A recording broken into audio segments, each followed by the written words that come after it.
Hermanos, ¿cómo están todos? Dios les bendiga. Bienvenidos todos. Le damos gracias al Señor que nos da la oportunidad de estar una vez más en este lugar. Vamos a hacer una lectura. Voy a hacer una lectura en Romanos capítulo 13, del 1 al 5 rápidamente. Dice la palabra del Señor: sométase toda persona a las autoridades superiores, porque no hay autoridad sino de parte de Dios, y las que hay por Dios han sido establecidas. De modo que quien se opone a la autoridad, a lo establecido por Dios resiste. Y los que resisten acarrean condenación para sí mismos, porque los magistrados están para infundir temor al que hace el bien, sino al malo. No están para infundir temor al que hace bien, sino al malo. ¿Quieres pues no temer la autoridad? Haz lo bueno y tendrás alabanza de ella, porque es servidor de Dios para tu bien. Pero si haces lo malo, teme, porque no en vano lleva la espada, pues es servidor de Dios, vengador para castigar al que hace lo malo. Por lo cual es necesario estarles sujetos, no solamente por razón del castigo, sino también por causa de la conciencia. Amén. Creo que es importante que nosotros podamos meditar en esta palabra, esta exhortación del apóstol Pablo a los romanos, quienes sí sabían lo que era autoridad. Y la iglesia allí necesitaba recordar eso. Y creo que nosotros hoy en día también necesitamos recordar esos principios, porque los principios de autoridad y de sujeción demuestran lo que hay en nuestro corazón.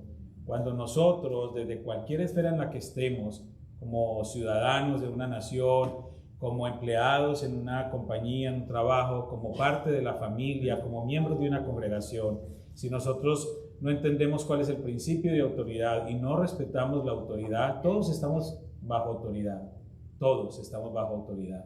hasta el más alto de los altos, sí, pero creo que es importante que nosotros recordemos que las autoridades han sido puestas por Dios. Cuando nosotros no nos sometemos, estamos demostrando lo que hay en nuestro corazón realmente. Lo que hay en nuestro corazón es orgullo y rebeldía. Y creo que esto es un principio que necesitamos recuperar como cristianos para que podamos dar ejemplo completamente. Yo les exhorto y les animo para que todos podamos aprender lo que el Señor dice a través de su palabra. ¿Por qué leo esto? Porque yo llevo aquí ya 5 años predicando. Sí, un poquito más, porque antes de ser pastor ya llevaba 1 año predicando, pero han sido quizás unos 600 sermones, y mi pregunta es: ¿qué ha pasado con toda esa palabra que hemos escuchado? ¿Qué ha pasado con todos esos sermones que hemos escuchado? Algunos de ustedes se me acercan al final del servicio y me dicen: pastor, qué buena palabra. Mi pregunta ¿es una buena palabra? ¿La estamos poniendo en práctica? Y yo esto lo digo antes de comenzar el servicio, para que por lo menos hoy nosotros podamos comenzar este servicio y estar durante el servicio entendiendo lo que significa el sometimiento a las autoridades. La palabra de Dios es una autoridad para nosotros y tenemos que someternos a ella. Si a nosotros nos cuesta someternos al papá, a la mamá, al jefe, al pastor, al gobernador, al presidente, al mayor, si nos cuesta someternos a las autoridades, entonces necesitamos mirar nuestro corazón y pedirle al Señor que nos ayude y que nosotros podamos aprender ese sometimiento por amor a Él, porque si nosotros realmente no ponemos en práctica lo que estamos aprendiendo, en vano hacemos lo que hacemos acá. Nos reunimos como ir a un club social, entonces la palabra, los cánticos y todo lo que hacemos acá es parte de un ritual, y simplemente nos hemos cambiado de una religión a otra, y Dios no quiere que nosotros vivamos en una religión. Él quiere que nosotros vivamos en una relación con Él a través de su palabra. Ahora sí vamos a orar, vamos a comenzar este servicio. Padre, te damos gracias porque tú eres bueno. Gracias, Padre, porque tú nos das la oportunidad y el privilegio de estar en este lugar para adorarte, para exaltarte. Gracias, Señor, porque lo tenemos claro. No venimos a este lugar a encontrarnos contigo, porque tú habitas en nuestro corazón, tú habitas en nosotros. Nosotros venimos a este lugar para juntos, con todos nuestros hermanos, como familia, adorarte y exaltarte a ti. Te pedimos, Señor, que todo lo que nosotros hagamos en esta hora, en este lugar, Señor, lo recibas como una ofrenda grata a ti, como olor fragante. Nuestros cánticos, la adoración, la predicación de la palabra, nuestra atención, nuestra meditación en ella, las ofrendas, el compañerismo, todo lo que hagamos, Señor, lo estamos haciendo para honrarte a ti. Y lo hacemos porque tenemos libertad. Y es por esa misma libertad que nosotros tenemos, que oramos por todos aquellos que no tienen esa libertad. Hay muchos hermanos en Cristo que hoy están siendo encarcelados, que están siendo perseguidos, que están siendo asesinados por predicar el Evangelio. Hay algunas naciones en la tierra donde está totalmente prohibido hablar de Cristo, leer la Biblia, tener un ejemplar de la Biblia. Padre, por ellos estamos orando hoy, porque nosotros tenemos la libertad de hacerlo. Oramos por aquellos que no la tienen, para que los fortalezcas, para que los cuides, los protejas, los ayudes, los guíes, para que supla sus necesidades, para que su fe no decaiga, sino que cada día se fortalezca, y aún aquellos que están entregando su vida por el reino, sé tú recompensándoles grandemente, Señor. Gracias, Padre, por todo lo que nos permites tener en este lugar. Y queremos darte gracias también por todas aquellas personas que han estado celebrando su cumpleaños esta semana que pasó. Gracias por cada uno de ellos. Los ponemos en tus manos, por Brisi Loyola, por Ryan Sorenson y todos aquellos que no tengo en la lista, pero que han estado cumpliendo años esta semana. Yo te pido una bendición para ellos, Señor. Como siempre oramos, que ellos cada día se enamoren más de ti, que puedan vivir en obediencia a tu palabra, entendiendo y comprendiendo el propósito de su vida. Gracias por ello, Señor. Y gracias, Padre, porque en esta hora nosotros podemos cantar a ti con gozo, con alegría, con libertad. Y estos himnos que entonaremos solamente son muestra de nuestra gratitud a ti, Señor. Porque todo lo que tenemos, todo lo que disfrutamos, Señor, todo proviene de ti. Y por eso nosotros hoy estamos agradecidos y gozosos y lo expresamos a través de estos cánticos. Te alabamos y te bendecimos, Señor, en el nombre de Cristo Jesús. Amén y amén. Bueno, hermanos, quiero contarles un poco. Ustedes saben que hay un tema que generalmente a mí me llama mucho la atención. No es normal, como yo que no soy tan normal. O no, ya los que me conocen saben, ¿no? Pero cuando yo estaba niño, siempre cuento el mismo chiste, pero es que siempre viene gente nueva. Entonces los que ya llevan mucho tiempo, para no decir los viejos que no se sientan ofendidos, sino los que ya llevan mucho tiempo, pues me han escuchado los mismos chistes. Pero yo digo que no era cuando yo estaba chiquito, porque chiquito me quedé, sino cuando yo estaba niño. Mis tías, sobre todo una tía que se llama Luz Estela, pues ella trabaja en oficina y todo. Y en ese entonces estoy hablando yo nací en el 77, entonces digamos que a principios de los 80, cuando ya tenía unos 5 o 6 años y ya estaba empezando a leer, pues uno que leía, las revistas que las tías compraban, o la abuelita. Entonces mi tía siempre compraba, como buena oficinista, compraba esas revistas de la farándula europea, ¿no? De Hola y de, ¿cómo se llamaba esta otra? Una pequeñita, se me olvida ahorita el nombre, pero todas esas revistas señoriales. Y yo leía esas revistas, me gustaban las fotografías. Y ahí conocí yo que existía una monarquía en Inglaterra, que había una reina en Inglaterra, y me empezó a gustar mucho ese tema. Me llamó la atención porque pues para mí era, en mi mente de niño, cuando me hablaban de un rey o de una reina, pues uno se sentía como en un cuento. Entonces me gustaba leer esas noticias. Y con el paso de los años, desde esa época hasta ahora que acabo de cumplir 45, pues siempre me ha interesado mucho toda la información de la monarquía, no solamente la monarquía inglesa, sino de varias monarquías, pero es interesante, les cuento en lo que he leído y me gusta, que la reina Isabel pues acaba de cumplir su jubileo, 70 años, bueno, ya más, 70 años y unos cuantos meses de estar como reina. Es la reina más longeva de la historia y la que más tiempo ha estado reinando. Y pasan los años, desde que era niño siempre estaba ella, y los abuelos de uno la conocieron a ella, y los papás de uno, y dice, no se piensa morir, porque ya uno está siempre esperando, ¿qué irá a pasar cuando se muera? y pareciera, ¿no? Una vez dice, no, es que es como eterna, ¿no? Y han salido un montón de mitos, ¿no? Que no le hagan caso a esos mitos, sencillamente tiene los años que tiene y ha estado como tiene, pues ¿por qué? Porque ha vivido una vida cómoda, una vida buena, se alimenta bien, vive bien, no se estresa o se estresa por mínimas cosas o por cosas diferentes a las de nosotros. No batalla por pagar la hipoteca, no batalla porque no hay comida en la despensa, no batalla porque no se le dañó el carro, no pasa nada. Entonces eso de alguna manera le ha ayudado a llegar a este nivel. Pero que se va a morir, por supuesto. Más temprano que tarde se va a morir. Y entonces siempre, desde el día 1 que ella es reina, tienen establecido el protocolo cuando se muera. Entonces el protocolo ya está todo organizado. Todo. El día que ella muera, se le informa a su familia y hay un código secreto que es para informarle al gobierno que dice que el puente de Londres se ha caído, algo así es el código, el puente de Londres ha caído, y eso ya es el código para que todos en el gobierno sepan que ya la reina murió, y entonces hay una cantidad de procedimientos antes de anunciar al mundo. Entonces siempre ha habido la especulación de quién va a sentarse en esa silla, quién va a sentarse en ese trono, porque el hijo, el pobre muchacho, que ya no es muchacho, tiene 70 y tantos años, ha estado ahí, pues ¿cuándo me tocará a mí? Ya cuando le toque, pues ya ni le va a tocar, porque imagínense.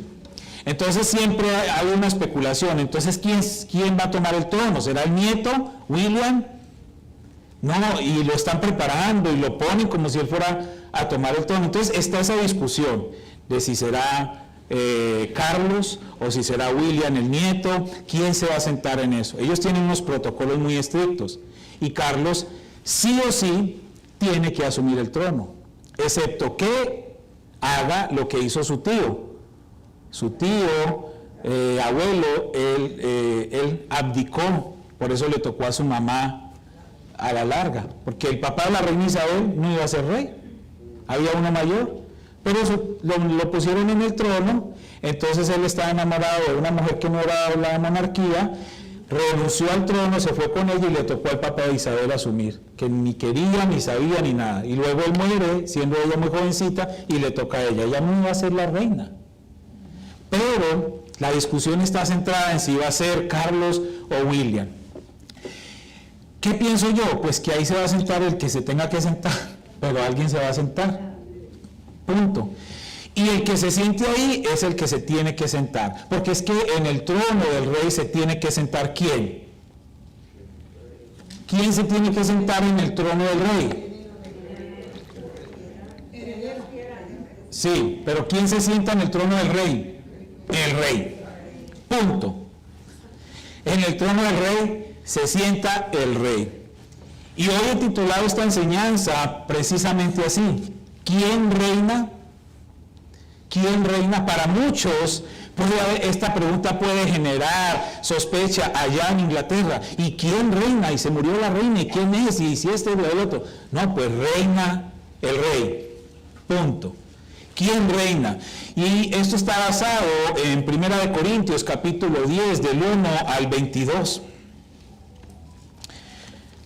1 Corintios capítulo 10, del 1 al 22. Como lo voy a ir estudiando por versículos, no voy a hacer una lectura introductoria, sino que nos vamos yendo. Usted abra su Biblia y ahí va a encontrar de lo que vamos a hablar hoy.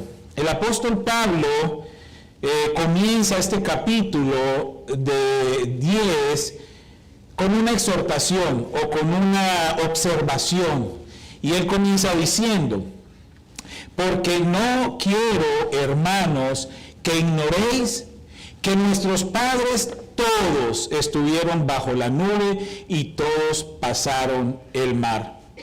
Es interesante porque el apóstol Pablo viene en el capítulo 9 hablando de los problemas que él había tenido, de las batallas que él había tenido, también cuestionando la autoridad. Los que estamos en autoridad siempre batallamos con eso, que cuestionan la autoridad. Los que somos relativamente jóvenes, yo tengo 45 años, yo no me considero tan joven, pero hay otras personas mayores que yo. Y yo llego como pastor a una iglesia donde hay líderes que son mayores que yo, pues la tendencia es menospreciar porque es joven. Y en este caso no se trata de que si se es joven o no se es joven, se trata de la autoridad. Yo puedo tener 45 años y puede haber una autoridad, un líder de un ministerio o algo que tenga 60 o 70, pero yo soy el pastor. Ni modo, es como en el ejército y hablábamos de eso en estos días. O sea, no es por la edad que tengas, es por el grado de autoridad que tengas. Y el apóstol Pablo era nuevo, era más joven que muchos de los ancianos de la época, pero él tenía la autoridad. Y aunque a los otros no les gustaba lo que él enseñaba y las decisiones que él tomaba, el apóstol Pablo tenía la autoridad. Y él había establecido la iglesia en Corinto. Y muchos de esos líderes que no estaban de acuerdo con lo que el apóstol Pablo predicaba, empezaron a atacarlo y a cuestionar si era apto, si no era apto, si era capaz o no era capaz de estar ahí. Y el apóstol lo único que hace es mostrarles a ellos de lo que él se ha abstenido y a lo que él ha renunciado para poder mantener esa autoridad impecable. Y él termina el capítulo 9 hablando de eso, diciendo que él mismo ha batallado y se ha esforzado como un atleta para poder alcanzar ese premio y es lo que a él le ha permitido estar donde está. Y comienza este capítulo 10 recordándoles a los hermanos un poco de lo que estaba escrito en el Antiguo Testamento. En la Nueva Traducción Viviente, ese versículo 1 dice: amados hermanos, no quiero que se olviden de lo que les sucedió a nuestros antepasados hace mucho tiempo en el desierto. Todos fueron guiados por una nube que iba delante de ellos y todos caminaron a través del mar sobre tierra seca. Y el apóstol se está remontando a esos acontecimientos cuando Moisés funge o es delegado por Dios como el libertador del pueblo de Israel, para sacar al pueblo de Israel de la esclavitud por la que ellos habían estado 400 años en Egipto, y los saca de Egipto y comienzan una experiencia maravillosa con muchos altos y bajos, con muchos problemas, pero Moisés lidera esa liberación y el Señor respalda esa liberación y ese trabajo de Moisés, proveyendo algunos elementos de protección para el pueblo de Israel, entre ellos esa nube que los iba protegiendo y los iba guiando, y donde la nube se detenía, ahí se detenía el pueblo y ahí descansaban, y en la noche había una columna de fuego que les abrigaba, y ellos caminaron a través del mar. ¿Recuerdan cuando ellos atravesaron el mar, que venían persiguiéndolos los egipcios y se enfrentan al mar y Moisés pone su vara en el mar se abre y atraviesa el pueblo de Israel? Esto es lo que el apóstol Pablo les está recordando a los corintios. Y miren qué curioso, es interesante porque si nosotros recordamos un poco lo que hablamos de Corinto al principio de este estudio de Corintios, la iglesia que se había formado allí en esa ciudad era una iglesia que estaba compuesta en su mayoría por personas gentiles y un poquito de judíos, algunos judíos. La mayoría eran gentiles, no eran judíos. Entonces para ellos estas historias pues no eran la historia de ellos, pero para los judíos sí, era la historia de su pueblo y era algo muy valioso y muy sagrado para ellos, y lo tenían muy presente. Pero si Pablo está mencionando aquí en Corintios 10, en 1 Corintios 10, si él está mencionando estos acontecimientos del pueblo de Israel, es porque seguramente en esos 18 meses que el apóstol Pablo estuvo en Corinto, levantando la iglesia, enseñando a los hermanos, pues también les contó estas historias y les contó un poco de lo que el pueblo de Israel había experimentado cuando fue liberado de Egipto. Entonces, de alguna manera, aunque fueran gentiles, la mayoría de los hermanos de la iglesia de Corinto sí tenían en su memoria un poco de la historia de Israel. Entonces Pablo usa esta historia, usa todos estos acontecimientos y los da a conocer con un propósito. Y el propósito que él tenía era llamar la atención de todos en general, gentiles y judíos, sobre el ejemplo de este pueblo judío a través de los años. Ahora, hay que reconocer que los primeros cristianos, cuando comienza la iglesia en Hechos capítulo 2, pues eran judíos. Entonces, de alguna manera también toda esa información se fue compartiendo y compartiendo. Entonces, vuelvo al punto. Cuando Pablo les habla de todas estas cosas, es porque la iglesia tenía conocimiento. Entonces, si Pablo a nosotros, a través de Corintios, nos está hablando también de todas estas cosas, es porque usted y yo algo sabemos de la historia de Israel. Sigamos leyendo, versículo 2 al versículo 6. Y todos en Moisés fueron bautizados en la nube y en el mar, y todos comieron el mismo alimento espiritual, y todos bebieron la misma bebida espiritual, porque bebían de la copa espiritual que los seguía, y la roca era Cristo. Pero de los más de ellos no se agradó Dios, por lo cual quedaron postrados en el desierto. Mas estas cosas sucedieron como ejemplos para nosotros, para que no codiciemos cosas malas como ellos codiciaron.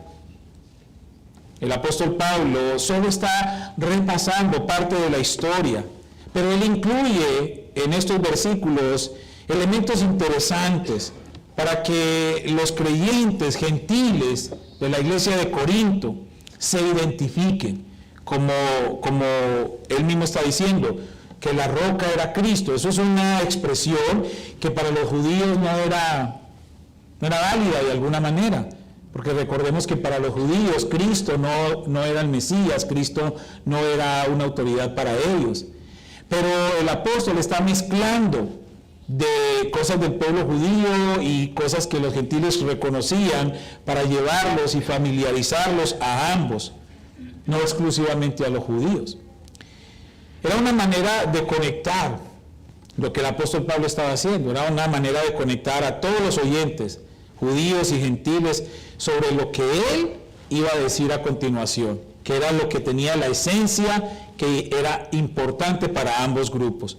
Cuando él dice ahí en ese versículo que estas cosas sucedieron como ejemplo para nosotros, y cuando él dice como ejemplo para nosotros es para todos los que oían en ese momento. Los que oían, las cartas cuando se enviaban eran leídas en público.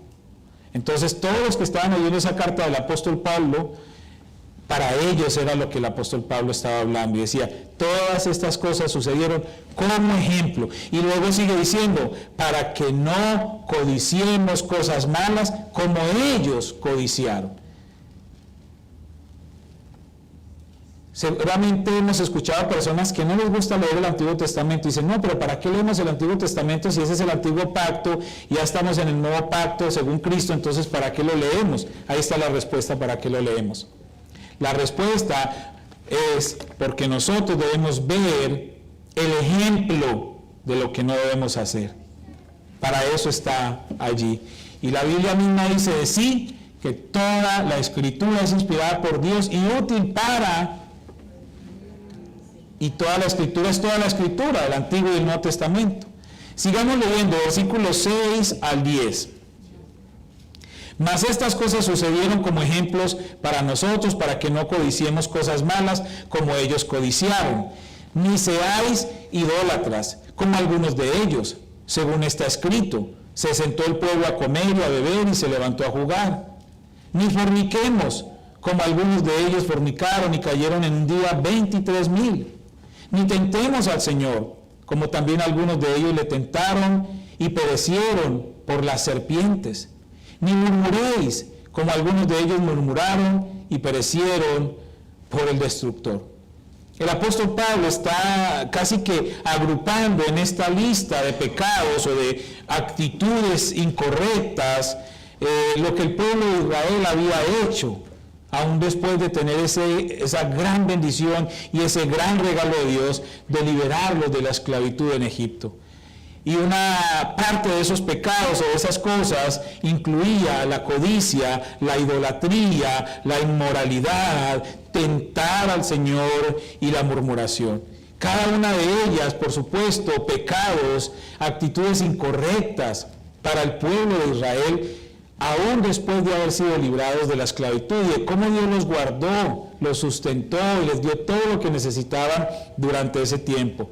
Y muchos murieron por desobediencia, porque se dejaron llevar por todas estas cosas. Ahora, el apóstol Pablo no quiere espiritualizar estas cosas, ni buscar un significado místico a cada uno de ellos. Él está solamente mencionando acontecimientos por los cuales el pueblo de Israel pasó, cuando las serpientes los empezaron a picar y se morían. Entonces Moisés levantó una serpiente de bronce y si la miraban, entonces se aliviaban, y todos esos acontecimientos. Y Pablo no quiere detallar cada uno de ellos, ni volverlos místicos, sino que él solamente está mencionando por mencionar esas consecuencias del pecado de Israel. Pero él trae a memoria cómo el pueblo de Israel una y otra vez desafió a Dios y se alejó de él. Eso es lo que el apóstol Pablo quiere traer como mensaje a los corintios. Cómo el pueblo de Israel, después de lo que Dios hizo por ellos siguieron en su necedad y una y otra vez desafiaban a Dios y se alejaron de él, trayendo consigo la disciplina del Señor. Algo que también estaba pasando en Corinto, en diferentes áreas de la iglesia. Eso estaba pasando en Corinto, entonces por eso el apóstol les trae todas estas historias. Versículo 11, mire lo que dice, otra vez, y estas cosas les acontecieron como ejemplo, y están escritas para amonestarnos a nosotros, a quienes han alcanzado los fines de los siglos. El pueblo de Israel es el pueblo escogido de Dios. Sin embargo, ellos fallaron muchas veces. Y asimismo la iglesia en Corinto estaba fallando, estaba siendo amenazada. ¿Por qué? Porque ellos de alguna manera se sentían muy seguros, así como el pueblo de Israel se sentía muy seguro porque era el pueblo escogido de Dios. Y se sentían muy seguros de que no podía salir nada mal. Entonces ellos en Corinto estaban siguiendo los pasos de Israel, sintiéndose muy seguros, porque ellos estaban bien, porque económicamente estaban bien, porque eran intelectuales, porque todo marchaba según ellos bien en la iglesia, pero ellos estaban siendo amenazados de abandonar a Dios. En su orgullo, en su necedad, estaban siendo amenazados de abandonar a Dios. Ahora, los que tenemos el privilegio de estar leyendo este capítulo hoy, somos también, hermanos, de los que Pablo habla ahí en el versículo 11, los que hemos alcanzado los fines de los siglos. Y por eso entonces, todas estas cosas nos deben importar a nosotros y nos deben servir como un ejemplo de lo que no debemos hacer como cristianos hoy. Versículo 12. Así que el que piensa estar firme, mire que no caiga. Se los digo en otra versión más entendible, para que no haya excusa. Digan, no, pues como yo no le entendí al pastor, entonces eso no me cae a mí. Porque él lee allá en esos versículos muy raros. Se lo digo en otro más claritico, en la traducción del lenguaje actual. Por eso, que nadie se sienta seguro de que no va a pecar, pues puede ser el primero en hacerlo. Y es una tentación, hermanos, porque a veces decimos, yo que voy a caer. Yo llevo 20 años en el Evangelio y yo pasé por el seminario y tengo títulos y he ido a eventos y, no hombre, yo me sé toda la Biblia de memoria, me aprendí todas las cápsulas bíblicas de memoria, yo me sé todo, ¿yo qué voy a caer? Aquí dice la Biblia que todos estamos expuestos a pecar y a caer. Esto no se trata de que el que más sepa o el que más lleve o el que más carisma tenga o el que más duro hable, no. Todos estamos expuestos. Y los corintios estaban jactando o se estaban enorgulleciendo de muchas cosas. Y ellos pensaban que no fallaban o que lo malo que ellos hacían no era nada grave, como para que Dios les condenara como condenó al pueblo de Israel. Pero Pablo les está advirtiendo que no crean mucho en su autosuficiencia, que no crean mucho en su autosuficiencia, en su autoconfianza, y que aprendan de lo que le pasó al pueblo de Israel. Ellos se jactaban de ser el pueblo de Dios, pero tome, para ustedes también hay. Fallaron, tome, pau, como les decimos a los niños, pau, para el pueblo de Israel, por muy pueblo igual que fuera, también había pau. Y para los corintios, por muy corintios que fueran, también había pau. Y para usted y para mí, si seguimos por el mismo camino, era pau. No nos vamos a quejar. Entonces él quería que ellos supieran. Hay versículo 13, leamos el versículo 13, dice: no nos ha sobrevenido ninguna tentación que no sea humana, pero fiel es Dios, que no os dejará ser tentados más de lo que podéis resistir, sino que dará también juntamente con la tentación la salida, para que podáis soportar. Y él quería, hermanos, él quería que los corintios supieran que fuera lo que fuera, pasara lo que pasara, ellos tenían la ayuda de Dios para vencer la tentación. Y él, aunque les está exhortando y les está jalando las orejas y les está llamando la atención, él les está diciendo: pero Dios es bueno. Y todo lo que ustedes están pasando, si ustedes realmente confían en Dios y le reconocen como su autoridad, como su rey, entonces él está dispuesto a ayudarlos también, para que ustedes puedan vencer la tentación, porque la tentación es inevitable. Alguien dijo, y lo he comentado aquí 2 o 3 veces, alguien dijo alguna vez: yo no puedo evitar que los pajaritos estén volando alrededor de mi cabeza. Yo sí puedo evitar que ellos hagan un nido en mi cabeza. Entonces, no podemos evitar la tentación, no podemos evitarla. Sí podemos evitar que la tentación tome control de nosotros.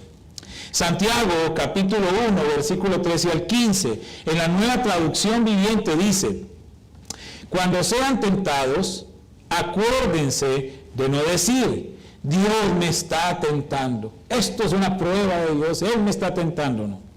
Dios nunca es tentado a hacer el mal y jamás tienta a nadie. Y entonces, ¿de dónde viene la tentación? La tentación viene de nuestros propios deseos, los cuales nos seducen y nos arrastran. De esos deseos nacen los actos pecaminosos. Y el pecado, cuando se deja crecer, da a luz la muerte. Eso dice la Biblia. Miren qué interesante, una vez más el apóstol en el versículo siguiente recalca el asunto de la idolatría.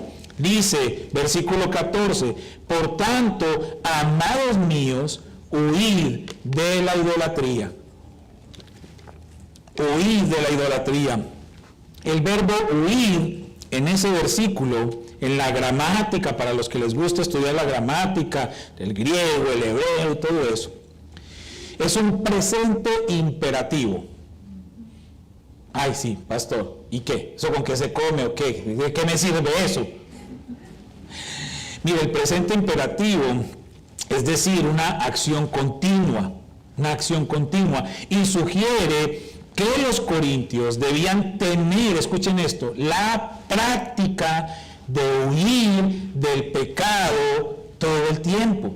Un presente imperativo, sí, ya la modernidad. Presente imperativo es que ellos tenían que mantenerse todo el tiempo huyendo del pecado. No está diciendo que ellos huyeron o huyen del pecado una sola vez y ya, no, todo el tiempo. Porque Satanás no descansa, él anda todo el tiempo ahí, mandando sus dardos.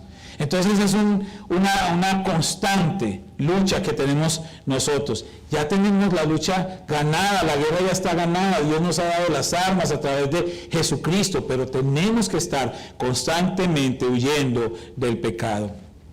Y esto me da a entender que muchos de ese resto de pecados, de esa lista que hablamos ahorita, se centran específicamente en la idolatría. La idolatría fue el gran pecado del pueblo de Israel. y que los llevó una y otra vez a su destrucción. Fue la idolatría. Los miércoles lo hemos estado estudiando. Y este pecado en sí abarca una cantidad de pecados. Y la iglesia de Corinto está yendo por el mismo camino, el camino de la idolatría. Versículos 15 al 22, esta porción la voy a leer en la Nueva Traducción Viviente. Entonces usted, si tiene la Reina Valera o algo, pues algunas palabras serán diferentes. Pero escuchen cómo dice acá del 15 al 22. Ustedes son personas razonables. Juzguen por sí mismos si lo que digo es cierto. Cuando bendecimos la copa en la mesa del Señor, ¿no participamos en la sangre de Cristo? Y cuando partimos el pan, ¿no participamos en el cuerpo de Cristo? Aunque somos muchos, todos comemos de un mismo pan, con lo cual demostramos que somos un solo cuerpo. Piensen en el pueblo de Israel. ¿No estaban unidos al comer de los sacrificios del altar? ¿Qué es lo que trato de decir? ¿Que la comida ofrecida a ídolos tiene alguna importancia o que los ídolos son dioses verdaderos? No, de ninguna manera. Lo que digo es que esos sacrificios se ofrecen a los demonios, no a Dios. Y no quiero que ustedes tengan parte con los demonios.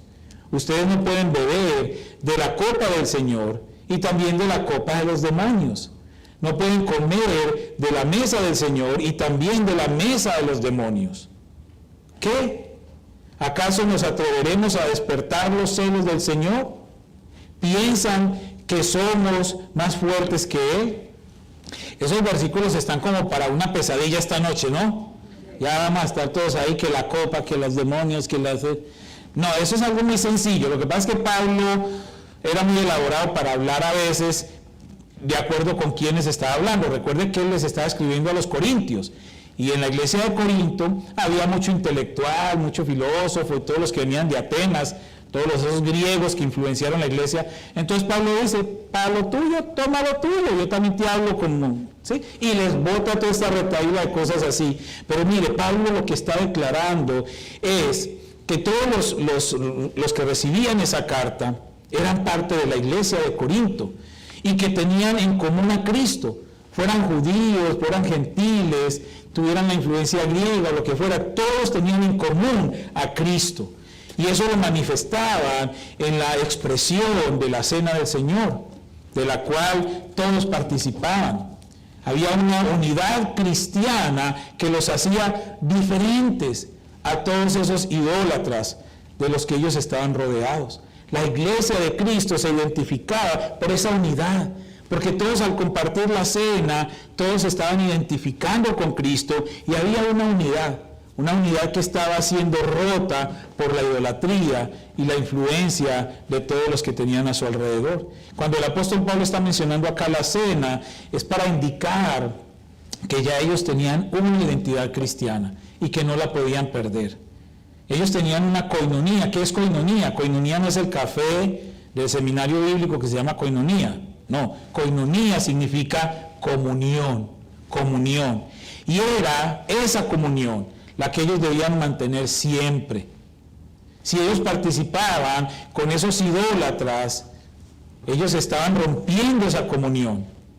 Y ellos estaban dando validez a las prácticas pecaminosas que eran contrarias a la voluntad de Dios para la iglesia. Entonces Pablo les está advirtiendo, cuiden esa unidad cristiana, no se dejen atacar por todo lo que hay afuera, porque todo eso está llevando a la idolatría. Cuídense de estar ustedes también practicando la idolatría. Pablo les está haciendo ver a ellos que ellos ya no deben tener ídolos. Eso es de sentido común. Ya no deberían tener ídolos, porque toda su adoración ahora le pertenecía a Cristo, el Rey de Reyes y Señor de Señores. Y no porque esos ídolos tuviesen algún poder. Ya lo dijo en el capítulo 7, cuando estaba hablando de la comida sacrificada a los ídolos. Esos ídolos no tienen poder, pero todo lo que rodea esas prácticas idolátricas Sí tienen poder porque te cambian tu manera de vivir. Entonces no debían ellos aceptar nada de esas prácticas paganas. Y la participación en esas prácticas también estaba evidenciando un corazón idólatra. Y es lo que el apóstol Pablo está cuestionando. ¿Qué es un ídolo entonces? ¿Qué es un ídolo? Un ídolo para los creyentes es todo aquello que ocupa el lugar de Dios. Todo lo que ocupa el lugar de Dios es un ídolo. No crean ustedes que ídolos solamente son esas imágenes que venden donde sabemos. No, eso no necesariamente es un ídolo. Todo lo que ocupe el lugar de Dios es un ídolo para el creyente. La idolatría, hermanos, divide nuestra mente y divide nuestro corazón. Y batallamos de quién debe estar sentado en ese trono. Nosotros no solamente adoramos imágenes, porque podemos pensar, ay, pero pastor, yo ya cuando llegué a la iglesia yo saqué todas esas imágenes, yo ya no tengo ídolos, yo ya no soy idólatra, pastor. Sí, podemos seguir siendo idólatras, sin imágenes, porque es que no solamente imágenes, la idolatría en nuestra época se ha extendido y ha incluido incluso personas, cosas, sensaciones que ocupan el lugar de Dios en nuestra vida. Y entonces la pregunta que nos debemos hacer ahorita es, sabiendo esto, ¿tenemos ídolos en nuestra vida? Sabiendo esto, lo que significa un ídolo para el creyente, entonces debemos respondernos, ¿tenemos ídolos en nuestra vida? No me digan aquí en voz alta, porque a algunos les gusta decirme, no me digan, pienso, ¿yo tendré ídolos? Estoy seguro, hermanos, como que me llamo Juan Camilo del Valle Díaz, Montoya Peláez, Tobón Toro, que son todos mis apellidos, que el 99.9% de los que estamos aquí tenemos al menos un ídolo, así sea pequeñito. Para que vayas viendo. ¿Qué pueden ser ídolos? Pastor, ilústranos. ¿Qué pueden ser ídolos? Porque estoy confundido. Bueno, ídolos pueden ser personas, posesiones, logros, proyectos, sentimientos, etcétera, etcétera. Todo aquello que ocupa el lugar de Dios. Todo aquello que le robe el primer lugar a Dios es un ídolo. Ay, pastor, entonces ahorita llego y me deshago de todo. Si quiero la escritura, mi casa, mi rancho, mi yate. No, hermano, no me interesa nada de eso, porque no me bote sus ídolos a mí. No los quiero. Y no estoy hablando de eso. Vuelvo y repito lo que acabo de decir. Todo lo que le robe el primer lugar a Dios es un ídolo. Lo que te quita el sueño. ¿A cuántos de nosotros el trabajo, las deudas, la hipoteca, la familia, etcétera, etcétera, nos quita el sueño, nos quita la salud, nos quita el dinero, nos quita la paz, nos quita el gozo, nos quita el tiempo, nos quita la atención? El orden de las prioridades se enloquece, etcétera, etcétera, etcétera. Eso es un ídolo. Eso es un ídolo. Isaías 42:8. Este versículo me gusta, tiene una historia. Isaías 42:8 dice: yo Jehová, este es mi nombre, y a otro no daré mi gloria ni mi alabanza a esculturas. Rapidito, les cuento una anécdota. Yo trabajé por muchos años en librerías cristianas. Y luego yo también tuve unas librerías cristianas por más de 16, 17 años. Una vez llegó un curita a comprar una Biblia. Entonces, a mí nunca me ha gustado tener pleitos con ellos o discusiones, porque ¿para qué? Es el amor el que gana, no las discusiones y lo que yo tanto sepa. Pero ellos siempre llegaban a la librería y pedían Biblias y siempre decían, una Biblia de mi religión católica, que no sea cristiana, para información de todos, no existen. Biblias católicas, ay, que esa es Biblia católica, que esa es cristiana. No existe. La Biblia es la Biblia. La diferencia entre un canon y otro canon son 13 libros. 13 libros que en un canon están aceptados y en el otro no. Pero todas las Biblias tienen Génesis, Éxodo, Levítico, Números, Deuteronomio, Salmos, Mateo, Juan, todas. Solamente hay unos libros que se llaman deuterocanónicos, significa fuera del canon, que es la discusión entre uno y otros. Pero las Biblias son iguales. Entonces, él se está refiriendo a una como esta, o parecida a esta. Y no les voy a decir esto ahí estoy sintiendo algo como un eco cuando me bajo.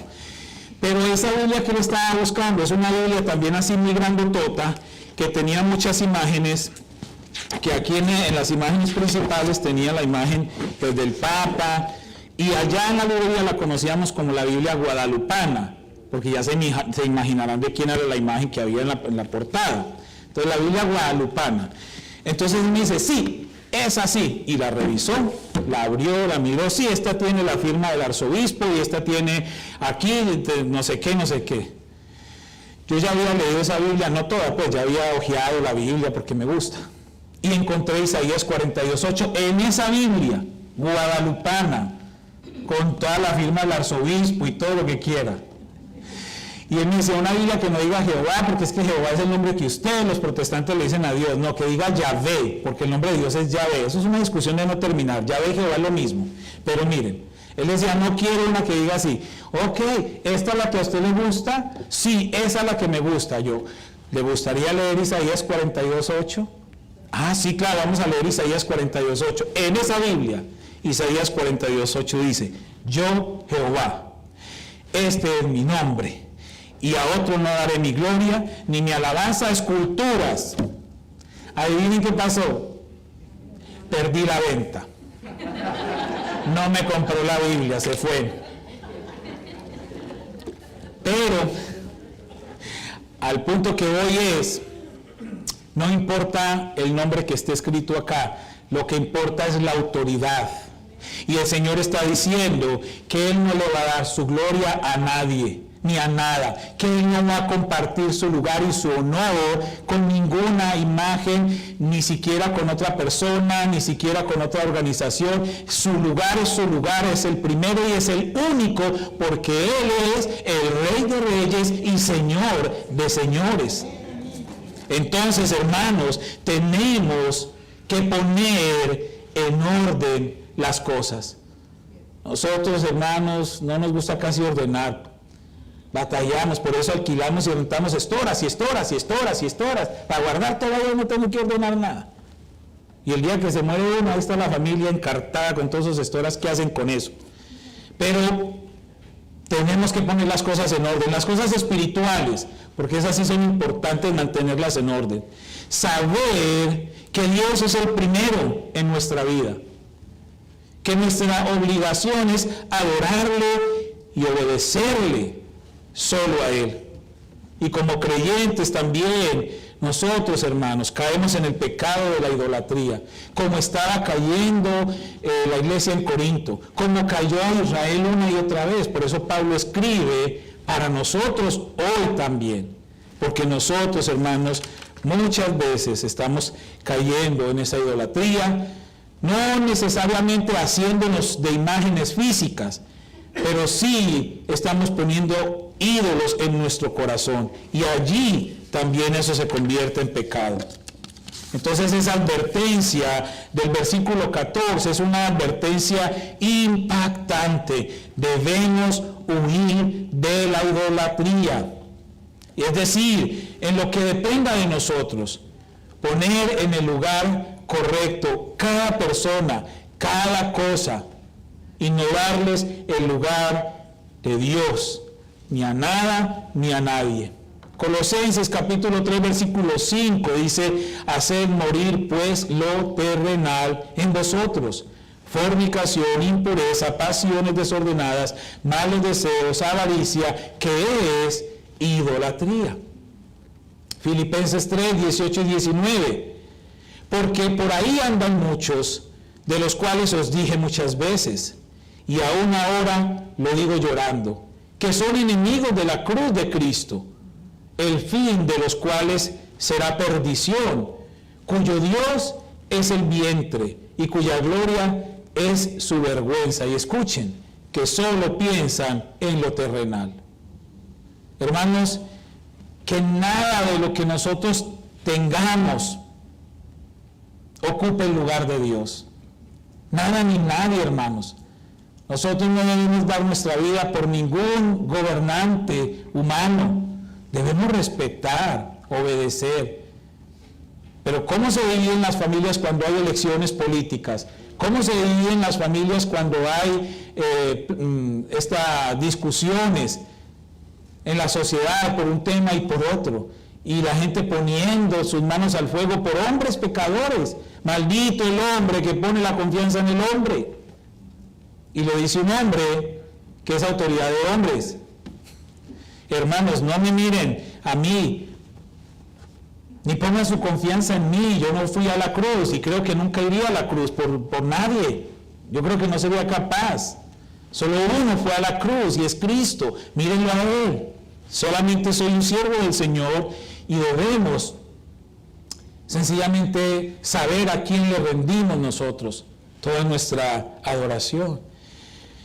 David Muñoz, que no sé quién es, lo encontré, sí, no creo, escribió este artículo que me llama la atención. Hablemos de iglesia, y dice: debemos estar preocupados cuando nuestra expectativa de un líder cristiano se vuelve más acerca de lo que puedan proveer para nosotros y menos sobre a quién nos está dirigiendo. Basamos nuestra fe en una celebridad en lugar de nuestro Dios actual. Hemos creado falsos dioses en su lugar. Hoy en día la iglesia está siendo llevada a hacerse de ídolos, y entonces podemos estar idolatrando a un líder muy carismático que nos da sensaciones y emociones de bienestar, pero no nos da la palabra. Entonces es un ídolo, porque está quitando a Dios de su lugar. Hermanos, podemos estar cayendo nosotros en ello, y hoy Dios nos está advirtiendo. Hay un pequeño cuestionario que nos puede indicar en qué lugar estamos frente a los ídolos. Y fue publicado en una revista que se llama Solo Cristianos en Venezuela. Y estas son algunas preguntas para que nosotros respondamos. Para cada quien, no responde en voz alta. Para cada quien. ¿Le dedico más tiempo al servicio de esto, o de él, o de ella, que a Dios? Entonces, en esto, él o ella, está mi trabajo, mi familia, mis deudas. Bueno, ¿pienso más en esto, o en él, o en ella, que en Dios?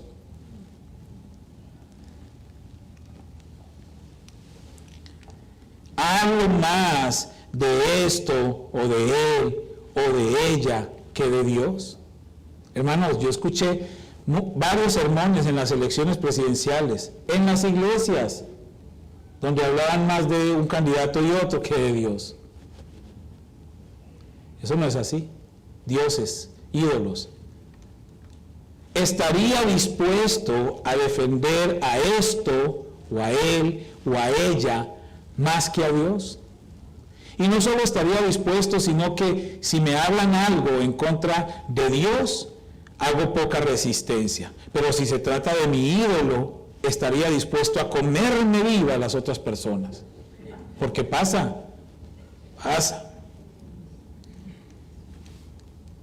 ¿Estaría dispuesto a abandonar a Dios y a su iglesia por causa de mi ídolo?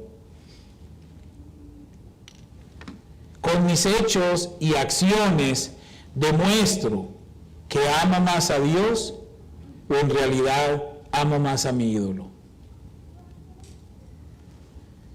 Una y otra vez la Biblia nos advierte y nos dice que aprovechemos bien el tiempo porque los días son malos. Y si usted no cree, lea las noticias. ¿Son malos o no son malos? Sí. Y se van a poner peor. Eso usted no pierda el tiempo pensando y orando de que haya paz mundial. No pierda el tiempo en eso. Ore por la paz en la iglesia, ore por el cumplimiento del propósito de Dios, ore para que Dios ponga paz en nuestro corazón, esa paz que sobrepasa todo entendimiento, esa paz que el mundo no entiende. ¿Cuál es la paz que el mundo no entiende? Que estamos en un mundo lleno de conflictos, de problemas, de amenazas, pero nosotros estamos tranquilos y confiados porque nuestra confianza está puesta en Dios. Esa es la paz por la que debemos orar. No para que este país no entre en guerra con este, no, porque la Biblia dice que van a entrar en guerra. Entonces no podemos orar contradiciendo lo que está escrito en la Biblia. Cascumen, hay que entender eso. Hay que ponerle un poco de entendimiento a lo que el Señor Jesucristo dijo en Mateo 24, lo que se habla en Daniel, lo que se habla en Apocalipsis. Todo eso va a pasar, pero sí podemos orar para que haya una paz fuerte en nuestro corazón, y pase lo que pase, nos mantenemos firmes. Entonces, hermanos, a lo que voy es que nosotros debemos entender y comprender, si hoy en día nosotros estamos poniendo más nuestra esperanza en alguien o en algo, o en una organización, o en una ideología, o en una filosofía, o en lo que sea, más que en Dios. Los tiempos son malos, aprovechemos los tiempos que tenemos. No dejemos de congregarnos, y aquí ya va mi cuña pastoral. Ustedes están aquí, gracias a Dios por sus vidas que están aquí, pero estimulémonos al amor y a las buenas obras entre toda la congregación y no dejemos de congregarnos. Nosotros como iglesia tenemos tiempos de oración y de estudio, de aprendizaje para todos ustedes, para que aprovechemos, hermanos. Démosle a Dios el lugar que le corresponde a Dios. Organice esa agenda donde realmente Dios sea primero. Y yo le invito para que nos acompañe los miércoles de oración y estudio bíblico. Es una clase de crecimiento. Lo invito para que venga los sábados de 8 a 9 a la oración. Estamos orando por todas las necesidades. Lo invito a que participe de la escuela dominical a las 9:30 los domingos, donde estamos enseñando sobre Mateo y aprendiendo doctrina. Aprovechemos bien el tiempo y démosle el lugar a Dios que le corresponde. Y termino con este versículo. Lucas 10:27.